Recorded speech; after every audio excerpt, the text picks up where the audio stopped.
નમસ્કાર વિદ્યાર્થી મિત્રો, ગગન ઓનલાઈન એકેડમીમાં આપનું હાર્દિક સ્વાગત છે. તો વિદ્યાર્થી મિત્રો, અત્યાર સુધી આપણે સોશિયલ સાયન્સ એટલે કે સામાજિક વિજ્ઞાન જે છે એના 1 થી 5 પ્રશ્નોત્તર જે છે એના સેક્શન એ જોઈ લીધા છે. બહુ ઝડપથી આપણે વિદ્યાર્થી મિત્રો 6 થી લઈને 10 સુધીના સેક્શન એ જે છે એના સોલ્યુશન લાવવાના છીએ. તો જોતા રહેજો વિદ્યાર્થી મિત્રો. ચેનલ ઉપર નવા હો તો ચેનલને ખાસ સબસ્ક્રાઈબ કરજો, બેલ આઇકોન દાબજો, જેથી તમને નોટિફિકેશન મળતી રહે. અને હા વિદ્યાર્થી મિત્રો, આપણી એક વોટ્સએપ ચેનલ છે, બરાબર છે, ગગન ઓનલાઈન એકેડમી. એમાં પણ તમારે જોડાવવું હોય તો જોડાઈ શકો છો, તમે સ્ક્રીન ઉપર જોઈ શકો છો. ઓકે, તો વિદ્યાર્થી મિત્રો, આપણે આજે સોશિયલ સાયન્સ એટલે કે સામાજિક વિજ્ઞાનનું પ્રશ્નોત્તર જે 6 છે એનું સેક્શન એ જે છે એનું સોલ્યુશન કરવા જઈ રહ્યા છીએ. તો વિદ્યાર્થી મિત્રો, પહેલો MCQ એટલે પહેલું જોડકું છે દ્વારકાધીશ મંદિર. તો વિદ્યાર્થી મિત્રો, દ્વારકાધીશ મંદિર ક્યાં આવેલું છે? યસ, દ્વારકામાં આવેલું છે. તો પહેલાની અંદર આવશે ઓપ્શન નંબર સી, બરાબર છે. તમે પરીક્ષામાં આવી રીતે પણ લખી શકો, જવાબ 1 કરીને સી કરીને દ્વારકા, આમ પણ લખી શકો છો. અને જોડકું સાચા સામે એટલે કે પ્રશ્ન સામે સાચો જવાબ એવી રીતે કરીને પણ લખી શકો છો. હું આ રીતે બધા નહીં લખું, પણ તમને માહિતી આપી રહ્યો છું કે તમારે આ રીતે કરવાનું છે, બરાબર. જવાબ નંબર 2, જળતર કામ. તો વિદ્યાર્થી મિત્રો, જળતર કામ ક્યાંનું ફેમસ છે? બિકાનેરનું. ક્યાંનું ફેમસ છે? બિકાનેરનું. તો ઓપ્શન નંબર આવશે ડી. તો ડી, બિકાનેર.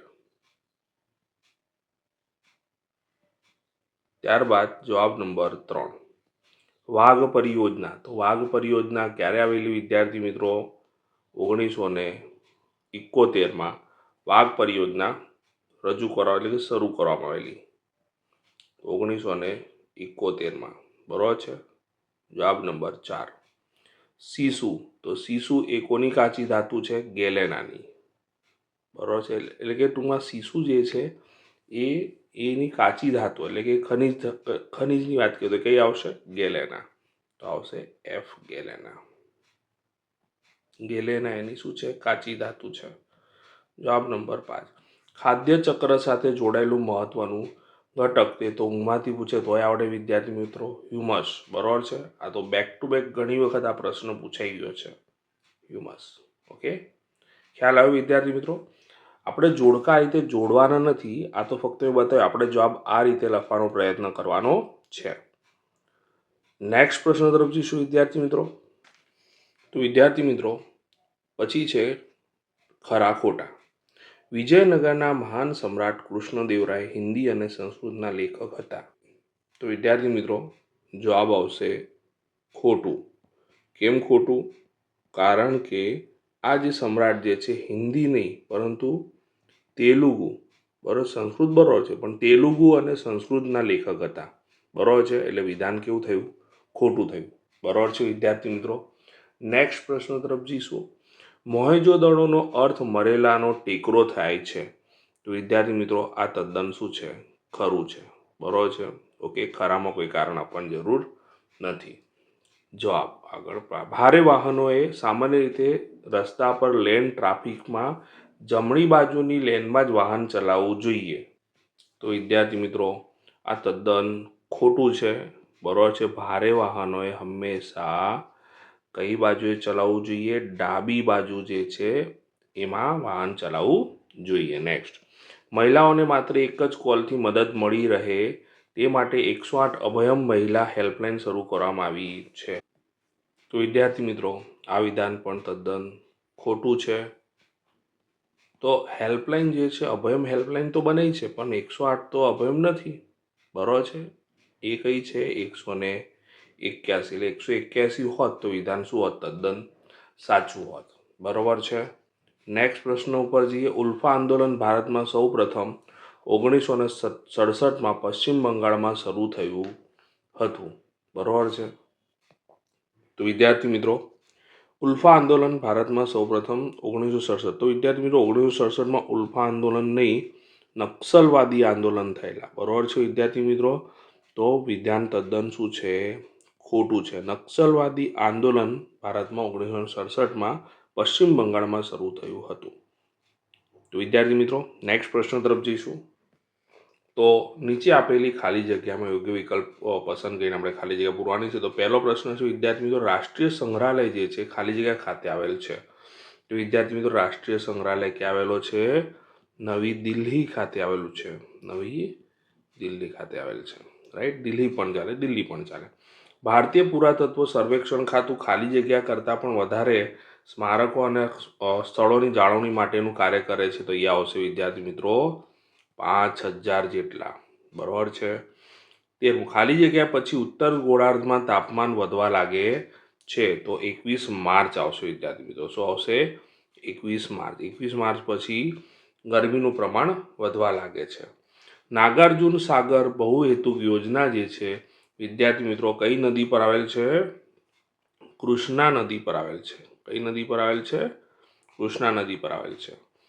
15મો પ્રશ્ન, ભારતમાં સૌ પ્રથમ રેલવે ઈસવીસન ખાલી જગ્યાઓ મુંબઈથી થાણા વચ્ચે શરૂ થઈ હતી. તો વિદ્યાર્થી મિત્રો તમારા માટે એક પ્રશ્ન છે, આ કોમેન્ટ બોક્સમાં તમારે કોમેન્ટ કરીને લખવાનું છે. ફક્ત 15 નંબર કહીને જે તે વર્ષ છે એ તમારું વર્ષ લખવાનું છે. બરાબર છે. હું તમારા કોમેન્ટની રાહ જોઈશ. બરાબર છે. તમે સરસ રીતે આને તૈયાર કરી રહ્યા છો. હું જોઉં છું કે તમે કેવી પ્રિપેરેશન કરી રહ્યા છો. તમને ખબર તો હશે જ, આપણો જે વાહન પરિવહનવાળો જે પાર્ટ છે એની અંદર તમને આનો જવાબ મળી રહેશે. તમારે જોવાનું છે આમાંથી કયો સાચો ઓપ્શન છે. બરાબર, હું તમારા કોમેન્ટની રાહ જોઈશ. નેક્સ્ટ પ્રશ્ન તરફ જઈશું. નીચેના પ્રશ્નોના આપેલા વિકલ્પોમાંથી સાચો વિકલ્પ પસંદ કરી લખો. તો તાજમહેલના શ્વેત સંગેમરમર એટલે આરસ જે છે ઝાંખા અને પીળા પડી રહ્યા છે તેનું મુખ્ય કારણ શું છે વિદ્યાર્થી મિત્રો? હવે આમાં તો આપણે મુખ્ય કારણ વિદ્યાર્થી મિત્રો શું છે? વાયુ પ્રદૂષણ જ છે. શું છે? તો જવાબની અંદર આવશે સી, વાયુ પ્રદૂષણ. વિદ્યાર્થીઓ ઘણા બધા વિદ્યાર્થીઓ છે કે જે માત્ર વિડીયો જોઈ રહ્યા છે, ચેનલને સબસ્ક્રાઇબ નથી કરતા. તો તમને બધાને વિનંતી છે ચેનલને સબસ્ક્રાઇબ કરજો, બેલ આઇકન દાબજો, નોટિફિકેશન મળતી રહેશે. વધારે વિડીયો હું અહીંયા વિદ્યાર્થી મિત્રો તમારા માટે અપલોડ કરવાનો છું. ધ્યાન રાખજો, બોર્ડની પરીક્ષા સુધી તમારી સાથે જ છું. બરાબર છે. આગળ, નીચેના પૈકી કયું વિધાન સાચું નથી? તો ભારતમાં નહેરોની સરખામણી કૂવા અને ટ્યુબવેલ વડે થતી સિંચાઈનું પ્રમાણ વધારે છે. એ સાચું છે. હિમાલયમાંથી નીકળતી નદીઓ મોસમી નદીઓ છે. વિદ્યાર્થી મિત્રો મોસમી નદીઓ ના કહેવાય વિદ્યાર્થી મિત્રો, એ 12 માસ વહેતી નદીઓ છે વિદ્યાર્થી મિત્રો. એટલે આ વિધાન જે છે થોડું ડાઉટફુલ છે. જમીનની સપાટી પરથી શોષાઈને ભૂમિ નીચે જમા થતા જળને ભૂમિગત જળ એ પણ સાચું છે. પંજાબ અને હરિયાણા સિંચાઈ ક્ષેત્રે અગ્રેસર રાજ્યો એ પણ સાચું છે. એટલે ઓપ્શન નંબર જે બી છે વિદ્યાર્થી મિત્રો એ આપણો શું થશે? સાચો જવાબ થશે. ખ્યાલ આવી ગયો કે નહીં? એટલે કે વિધાન સાચું નથી. ઓકે, નેક્સ્ટ પ્રશ્ન તરફ જઈશું. તો વિદ્યાર્થી મિત્રો ત્યાર પછીનો પ્રશ્ન છે 18મો. નીચેની બહુહેતુક યોજનાને તેમના સ્થાનના આધારે ઉત્તર દિશાથી દક્ષિણ દિશા તરફ ગોઠવાતા કયો વિકલ્પ સાચો છે? તો પહેલા જો વિદ્યાર્થી મિત્રો ઉત્તરથી દક્ષિણ એટલે ઉપરથી આપણો જે નકશો છે એમાં નીચે તરફ જવાનું છે. બરોબર છે. તો વિદ્યાર્થી મિત્રો ઉપરથી નીચે તરફ જઈએ તો પહેલા ઉપર આવશે ભાખરા નાંગલ, પછી ચંબલ ખીણ, પછી નર્મદા ખીણ અને પછી નાગાર્જુન સાગર. તો ઓપ્શન નંબર જે ડી છે એ આપણો તદ્દન સાચો ઓપ્શન છે. બરાબર વિદ્યાર્થી મિત્રો, આગળ વિશ્વ બેંકના મોસ્ટ આઈએમપી પ્રશ્ન. વિશ્વ બેંકના 2004ના અહેવાલ મુજબ માથાદીઠ આવક કેટલા ડોલરથી ઓછી હોય તો વિકાસશીલ દેશમાં આવે? તો $735. બરાબર છે. જવાબની અંદર આવશે વિદ્યાર્થી મિત્રો ઓપ્શન નંબર સી, $735થી જો ઓછી આવક હોય તો એ વિકાસશીલ દેશની અંદર આવી જાય. બરાબર છે. નેક્સ્ટ પ્રશ્ન તરફ જઈશું. વાહન ચાલકે વાહન ચલાવવા સંદર્ભે યોગ્ય વિકલ્પ પૈકી કયો વિકલ્પ અયોગ્ય છે? તો વાહન વ્યવહાર પર સતત નજર રાખીને ચલાવવું જોઈએ તો સાચું લાગે છે. ધ્યાન ભંગ કે વિચલિત થયા વગર વાહન ચલાવવું જોઈએ પણ સાચું લાગે છે. સાઈડ વ્યૂ મિરરમાં જોયા વગર વાહન ચલાવવું આ થોડુંક ડાઉટફુલ લાગે છે. બરાબર, ઓપ્શન નંબર સી, સુરક્ષા અને સાવધાનીથી વાહન ચલાવવું એ પણ સાચું. તો અયોગ્ય કયું છે? એટલે ઓપ્શન નંબર જે સી છે એ આપણો શું આવશે વિદ્યાર્થી મિત્રો?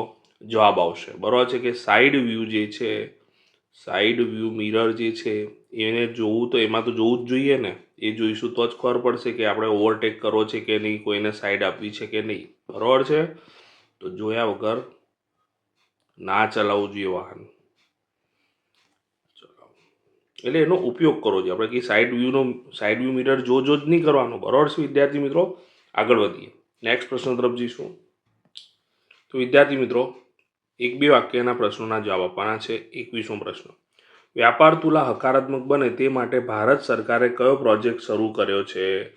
તો એકદમ ઇઝી છે પ્રશ્નનો જવાબ તો એકદમ વિદ્યાર્થી મિત્રો તો મેક ઇન ઇન્ડિયા જે છે એ પ્રોગ્રામ એમણે શરૂ કરેલો છે જેથી વ્યાપાર તુલા હકારાત્મક બને. 22મો પ્રશ્ન, રાષ્ટ્રીય ધોરીમાર્ગ નિર્માણની જવાબદારી બરાબર છે એ કોની છે? તો એ આવશે સેન્ટ્રલ ગવર્મેન્ટ એટલે કે કેન્દ્ર સરકારની. કોની છે?